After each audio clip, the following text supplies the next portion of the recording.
Assalamualaikum warahmatullahi wabarakatuh. Apa kabar? Ketemu lagi kita di mata kuliah antropologi. Di pertemuan ke-15 ini adalah pertemuan terakhir kita membahas tentang sistem sosial Indonesia. Kali ini kita akan membahas tentang pendekatan teoritis dalam memahami sistem sosial Indonesia. Kemudian kita nanti membahas tentang interaksi sosial dalam masyarakat majemuk di Indonesia.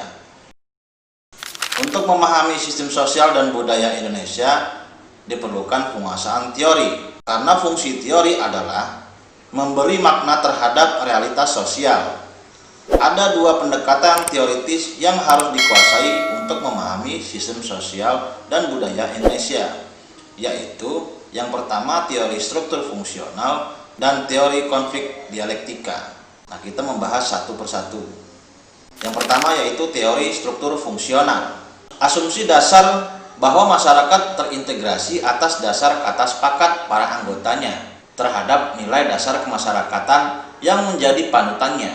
Kesepakatan masyarakat tersebut menjadi perjanjian umum atau general agreement yang memiliki kemampuan mengatasi perbedaan-perbedaan pendapat dan kepentingan dari anggotanya masyarakat sebagai suatu sistem yang secara fungsional terintegrasi ke dalam suatu bentuk equilibrium atau keseimbangan.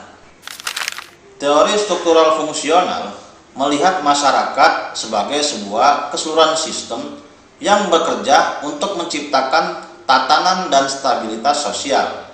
Teori ini sering disebut juga perspektif fungsionalisme, dicetuskan oleh Emil Durkheim. Durkheim banyak mengkaji tentang tatanan sosial dan bagaimana masyarakat dapat hidup harmonis. Fungsionalisme fokus pada struktur sosial yang levelnya makro. Beberapa tokoh sosiologi yang terpengaruh oleh teori fungsionalisme Durkheim diantaranya Talcott Parsons dan Robert K. Merton. Fungsionalisme melihat individu sebagai bagian dari masyarakat yang berada dalam sistem sosial yang besar. Sistem sosial ini bekerja untuk menciptakan stabilitas tatanan sosial. Masyarakat dengan demikian adalah kumpulan dari individu-individu yang bekerja dalam sebuah sistem untuk menjaga stabilitas sosial. Durkheim sendiri melihat masyarakat sebagaimana organisme. Organisme tersusun atas beberapa komponen yang memainkan peranannya masing-masing. Apabila masing-masing komponen bergerak sendiri, organisme akan mengalami disfungsi atau gagal berfungsi. Teori struktural fungsional melihat institusi atau lembaga sosial sebagai komponen dari sistem sosial. Masing-masing lembaga didesain untuk menjalankan fungsinya. Contoh teori struktural fungsional, lembaga sekolah mempunyai fungsi mewariskan nilai-nilai yang ada kepada generasi baru. Lembaga keagamaan berfungsi membimbing pemeluknya menjadi anggota masyarakat yang baik dan penuh pengabdian untuk mencapai kebahagiaan dunia dan akhirat. Sedangkan lembaga ekonomi memiliki fungsi untuk mengatur proses produksi dan distribusi barang-barang dan jasa-jasa di masyarakat. Lembaga politik berfungsi menjaga tatanan sosial agar berjalan dan ditaati sebagaimana mestinya. Sedangkan lembaga keluarga berfungsi menjaga keberlangsungan perkembangan jumlah penduduk. Nah, itu adalah contoh teori struktural fungsional. Contoh lain dalam kehidupan sehari-hari, kita bisa melihat bagaimana teori struktural fungsional bekerja dalam sebuah sistem, yaitu pemerintahan yang mendirikan sekolah dalam rangka menyelenggarakan pendidikan untuk warganya. Murid-murid dipersiapkan untuk mengisi lapangan kerja dan posisi-posisi di pemerintahan nantinya. Ketika bekerja, tibalah mereka untuk membayar pajak. Uang pajak tersebut digunakan untuk membiayai pendidikan dan lainnya. Pekerja juga menyuplai biaya hidup keluarganya agar tetap eksis. Pada akhirnya, murid-murid yang semula dibiayai dan dididik oleh negara akan membiayai negara agar tetap eksis. Dari sudut pandang teori struktural fungsional, jika sistem tersebut berjalan sebagaimana mestinya, yakni pemerintah membiayai pendidikan, murid belajar kemudian bekerja, sistem sosial akan berada pada kondisi yang stabil. Itu adalah contoh lain dari sebuah lembaga pendidikan.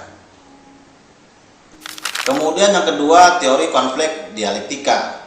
Teori ini memandang bahwa perubahan sosial tidak terjadi melalui proses penyesuaian nilai-nilai yang membawa perubahan, tetapi terjadi akibat adanya konflik yang menghasilkan kompromi-kompromi yang berada dengan kondisi semula. Asumsi dasar teori ini adalah perubahan sosial merupakan gejala yang melekat di setiap masyarakat. Konflik adalah gejala yang melekat pada setiap masyarakat. Setiap unsur di dalam suatu masyarakat memberikan sumbangan bagi terjadinya disintegrasi dan perubahan sosial. Setiap masyarakat terintegrasi di atas penguasaan atau dominasi oleh sejumlah orang atas sejumlah orang-orang yang lain. Nah, itulah asumsi dasar dari teori konflik dialektika. Unsur-unsur yang bertentangan dalam masyarakat atau kontradiksi intern akibat pembagian kewenangan atau otoritas yang tidak merata dapat menyebabkan terjadinya perubahan sosial, sebagaimana contohnya reformasi Indonesia tahun 1998. Teori konflik merupakan antitesis dari teori struktural fungsional, di mana teori struktural fungsional sangat mengedepankan keteraturan dalam masyarakat. Sedangkan teori konflik melihat pertikaian dan konflik dalam sistem sosial, dan teori konflik melihat bahwa di dalam masyarakat tidak akan selamanya berada pada keteraturan. Buktinya dalam masyarakat manapun pasti pernah mengalami konflik-konflik atau ketegangan-ketegangan. Kemudian teori konflik juga melihat adanya dominasi, paksaan antar kursi, dan kekuasaan dalam masyarakat. Teori konflik juga membicarakan mengenai otoritas yang berbeda-beda. Otoritas yang berbeda-beda ini menghasilkan superordinasi dan subordinasi. Perbedaan antara superordinasi dan subordinasi menimbulkan konflik karena adanya perbedaan kepentingan. Teori konflik juga mengatakan bahwa konflik itu perlu agar terciptanya perubahan sosial. Ketika struktural fungsional mengatakan bahwa perubahan sosial dalam masyarakat itu selalu terjadi pada titik keseimbangan, justru teori konflik melihat perubahan sosial disebabkan karena adanya konflik-konflik kepentingan. Namun pada suatu titik tertentu, masyarakat mampu mencapai sebuah kesepakatan bersama. Di dalam konflik selalu ada negosiasi-negosiasi yang dilakukan sehingga terciptalah suatu konsensus atau kesepakatan. Menurut teori konflik, masyarakat disatukan dengan paksaan. Maksudnya, keteraturan yang terjadi di masyarakat sebenarnya karena adanya paksaan atau kursi. Oleh karena itu, teori konflik lekat hubungannya dengan dominasi, paksaan atau kursi, dan power. Terdapat dua tokoh sosiologi modern yang berorientasi serta menjadi dasar pemikiran pada teori konflik, yaitu Lewis Coser dan Ralph Dahrendorf. Konflik bersifat melekat kepada masyarakat, namun dalam kenyataannya, sistem dalam masyarakat tetap bisa berjalan. Mengapa demikian? Karena kepentingan anggota masyarakat sudah terwakili melalui mekanisme yang terlembaga, sehingga menghasilkan kompromi-kompromi baru yang diterima. Karena adanya asosiasi terkoordinasi secara implantif atau disebut dengan Intravertly Coordinate Association, disingkat dengan ICA, yang mewakili organisasi-organisasi yang berperan penting di dalam masyarakat, terbentuk atas hubungan-hubungan kekuasaan antara beberapa kelompok peranan kekuasaan yang ada dalam masyarakat. Kekuasaan menunjukkan adanya faktor paksaan oleh suatu kelompok atas kelompok lainnya. Dalam ICA, hubungan kekuasaan menjadi tersahkan atau terlegitimasi. Dalam hal ini, beberapa kedudukan mempunyai hak normatif yang diakui begitu saja untuk mendominasi yang lainnya. Pada saat bersamaan, kekuasaan dan otoritas merupakan sumber yang langka, di mana setiap subkelompok dalam masyarakat dengan ICA, mereka berkompetensi untuk mendapatkannya. Jadi dapat dilihat di sini bahwa kekuasaan dan otoritas merupakan sumber konflik yang primer dalam masyarakat. Konflik ini pada akhirnya adalah refleksi dari kelompok pemeran di dalam ICA memperebutkan kekuasaan atau power dan otoritas atau authority. Dalam tinjauan konflik dialektika, suatu kepentingan bisa dinegosiasikan antar kelompok dalam ICA. Jika sudah menjadi kelompok kepentingan yang bersifat real, sehingga bersatunya individu yang memiliki kepentingan yang sama dalam sebuah kelompok yang terorganisir menjadi hal yang penting. Kepentingan yang sama dari beberapa individu jika tidak terorganisasi secara formal ke dalam suatu kelompok merupakan kepentingan semu, karena tidak ada yang bisa mewakili mengatasnamakan pemilik kepentingan. Untuk lebih memahami proses kelompok semu menjadi kelompok kepentingan, di sini ada bagan, di sini ada beberapa kelompok ya, ditandai dengan persamaan kepentingan individu-individu, kemudian menjadi intervening variabel, ada yang kondisi teknis, ada yang menjadi kondisi politis, ada yang menjadi kondisi sosial. Ini adalah beberapa kelompok kepentingan. Ini kelompok formal atau politis. Persyaratan kelompok semu terorganisir menjadi kelompok kepentingan. Yang pertama, kondisi teknis dari suatu organisasi, sejumlah orang yang mampu mengorganisasikan dan merumuskan kepentingan laten menjadi kepentingan yang nampak. Itu kondisi teknis. Kondisi politis dari suatu organisasi, adanya kebebasan politik untuk berorganisasi yang diberikan oleh masyarakat.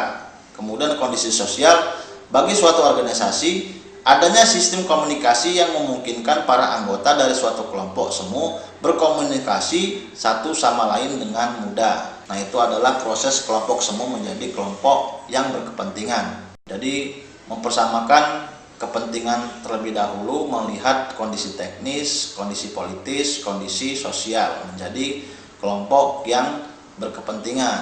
Nah, nantinya ini menjadi dorongan kelompok formal yang bernilai politis. Nah, untuk memahami kedua teori tersebut, ini ada bagan perbandingan teori fungsional struktural dan teori konflik dialektika. Bisa dibaca, ini struktural fungsional. Masyarakat adalah statis, menekankan keteraturan masyarakat.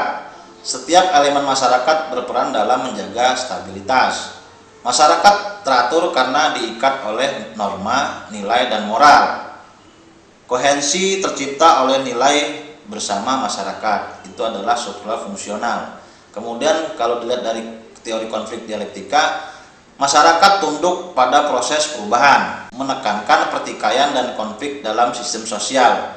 Berbagai elemen masyarakat menyumbang terhadap disintegrasi dan perubahan. Keteraturan adalah hasil pemaksaan oleh mereka yang memegang otoritas. Kekuasaan yang berperan mempertahankan ketertiban masyarakat. Nah, itu adalah cara kita memandang sistem sosial Indonesia dari berbagai pendekatan teori-teori. Nah, sekarang kita masuk ke interaksi sosial dalam masyarakat majemuk di Indonesia. Manusia sebagai makhluk sosial dalam kehidupannya pada dasarnya untuk memenuhi kebutuhan hidup dan mempertahankan hidupnya membutuhkan manusia lainnya di sekelilingnya. Hidupnya manusia tidak terlepas hubungannya dengan manusia lainnya, sehingga hubungan antar manusia tersebut merupakan kebutuhan objektif. Analisa mengenai manusia sebagai makhluk sosial telah banyak dilakukan. Misalkan Aristoteles yang mengatakan bahwa manusia adalah makhluk sosial. Zoon politikon, man is social animal. Menurut Bauman, mengemukakan bahwa manusia baru menjadi manusia setelah manusia itu hidup dengan manusia lainnya. Untuk mewujudkan keinginan menjadi satu dengan manusia lainnya, maka manusia melakukan hubungan sosial atau interaksi sosial. Menurut Kim Bal-yong, dalam bukunya Sukanto, mengemukakan bahwa interaksi adalah kunci dari semua kehidupan sosial. Oleh karena itu, tanpa interaksi, tidak mungkin akan adanya kehidupan bersama. Karena itu, suatu masyarakat merupakan individu yang sedang melakukan interaksi dalam mengambil peranan, komunikasi, interpretasi yang bersama-sama menyesuaikan tindakannya, mengarahkan dan kontrol diri serta perspektif. Tindakan bersama individu dalam melangsungkan peran itu untuk memperoleh kepuasan bersama. Untuk tertibnya hubungan-hubungan antar manusia diperlukan pengaturan agar kehidupan bersama dapat tentram, damai, dan harmonis. Sebab dalam hubungan sosial atau interaksi sosial tersebut akan terjadi aksi dan reaksi yang tidak selalu harmonis, tetapi dapat juga terjadi pertentangan-pertentangan. Dalam hubungan sosial, berbagai komunitas yang berbeda latar belakang kebudayaan akan menghasilkan dua kemungkinan, yaitu baik yang bersifat positif maupun negatif. Yaitu interaksi sosial yang positif akan menimbulkan manakala pertemuan berbagai etnik dalam masyarakat majemuk tersebut mampu menciptakan suasana hubungan sosial yang harmonis. Interaksi sosial yang bersifat negatif muncul manakala dalam melakukan hubungan sosial yang tidak harmonis karena adanya perbedaan sikap dalam kehidupan bersama. Sebagaimana diungkapkan Raharjo, mengemukakan bahwa interaksi sosial yang bersifat positif akan timbul apabila tindakan dalam interaksi mampu menciptakan suasana hubungan yang harmonis dalam masyarakat. Kondisi ini bisa dicapai jika ada rasa saling menghargai dan mengakui keberadaan masing-masing individu atau etnik. Interaksi yang bersifat negatif apabila tindakan-tindakan dalam interaksi menimbulkan kondisi ketidakserasian atau disharmonis dalam kelompok atau masyarakat yang gilirannya tidak mustahil menimbulkan konflik. Nah, itu adalah dua kemungkinan yang terjadi dalam hubungan sosial di masyarakat majemuk. Ada faktor-faktor yang mempermudah terjadinya integrasi sosial dalam masyarakat majemuk yang berbeda latar belakang kebudayaannya. Menurut Sukanto adalah sebagai berikut. Yang pertama, adanya sikap toleransi di antara kelompok-kelompok yang berada dalam suatu masyarakat. Yang kedua, kesempatan-kesempatan yang seimbang di bidang ekonomi. Yang ketiga, sikap saling menghargai terhadap kebudayaan yang didukung oleh masyarakat lain dengan mengakui kelebihan dan kekurangan masing-masing. 4. Sikap terbuka dari golongan yang berkuasa dalam masyarakat yang antara lain diwujudkan dalam pemberian kesempatan yang sama bagi golongan minoritas dalam berbagai bidang kehidupan sosial. Yang kelima, pengetahuan akan persamaan unsur-unsur dalam kebudayaan masing-masing kelompok melalui berbagai penelitian kebudayaan khusus atau subcultures, melalui perkawinan campuran antar berbagai kelompok yang berbeda kebudayaan. Kemudian terakhir, adanya ancaman musuh bersama dari luar kelompok-kelompok masyarakat tersebut yang menyebabkan kelompok-kelompok yang ada mencari suatu kompromi agar dapat bersama-sama menghadapi musuh dari luar yang membahayakan masyarakat. Nah, itu adalah faktor-faktor yang dapat mempermudah terjadinya integrasi sosial dalam masyarakat majemuk menurut Sujono Sukanto. Mengapa dalam sebuah integrasi nasional di Indonesia membutuhkan integrasi sosial? Jawabannya dari perspektif antropologi, karena negara Indonesia sebagai negara majemuk memerlukan sebuah keselarasan sosial dalam membangun sebuah keselarasan nasional. Dalam hal ini mengambil sudut pandang kemajemukan, yakni sikap saling menghormati atau menjaga kestabilan hubungan sosial dengan saling menghormati antar suku, etnis, atau agama. Dari sebuah integrasi sosial, tentunya hal ini akan membentuk sebuah integrasi nasional yang implementasinya akan menjaga keutuhan negara kesatuan Republik Indonesia. Integrasi dalam masyarakat yang telah tertata dan terjaga tentunya akan membuat sebuah kehidupan bernegara akan mengalami tingkat yang sempurna dalam proses kehidupan sosial budaya serta bidang-bidang lainnya. Nah, itulah mengapa kita membutuhkan integrasi sosial untuk mencapai integrasi nasional. Demikianlah sudah rangkaian perkuliahan mata kuliah antropologi kali ini. Kita bertemu di tahun yang akan datang. Saya akhiri. Assalamualaikum warahmatullahi wabarakatuh. Terima kasih.